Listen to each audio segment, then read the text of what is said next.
Hal pertama yang dilakukan wanita setelah terlahir kembali adalah menyembunyikan hasil pemeriksaan kehamilan.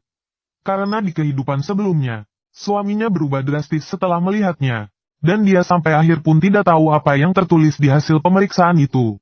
Dalam kehidupan baru ini, dia juga tidak tahu apa yang tertulis di hasil pemeriksaan itu. Dalam kehidupan baru ini, dia bertekad untuk mencari tahu kebenaran dari semuanya. Pada saat itu, adiknya tiba-tiba masuk dan ingin melihat hasil pemeriksaan. Wanita itu pun pura-pura hendak ke toilet, tapi saat dia bersembunyi di toilet untuk memeriksa, dia terkejut karena hasil pemeriksaan itu sudah tidak ada. Begitu wanita itu keluar, dia melihat suaminya sudah berubah wajah dan bahkan menariknya untuk pergi. Melihat situasi mulai berkembang seperti kehidupan sebelumnya, wanita itu memutuskan untuk mencari orang tua yang selalu menyayanginya. Untuk mendukung dirinya, masalah ini akan kami tangani sendiri saja, tidak perlu hubungi orang tua. Kenapa tidak membiarkan aku menghubungi orang tuaku? Apa kalian juga menyembunyikan sesuatu?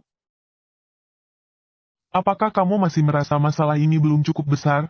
Kalau kakak ipar ingin mempermalukan kakak, biarkan saja. Nanti lihat siapa yang masih mau membelanya. Sementara itu, orang tua wanita itu menerima telepon, dan segera datang untuk mendukung putrinya. Mereka kira setidaknya orang tua masih di pihaknya, tapi tak disangka.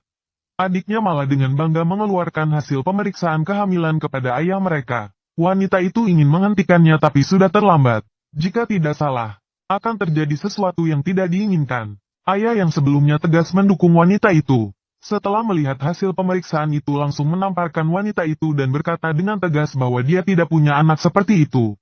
Bahkan ibunya yang peduli padanya juga memilih mengambil sikap berlawanan setelah melihatnya.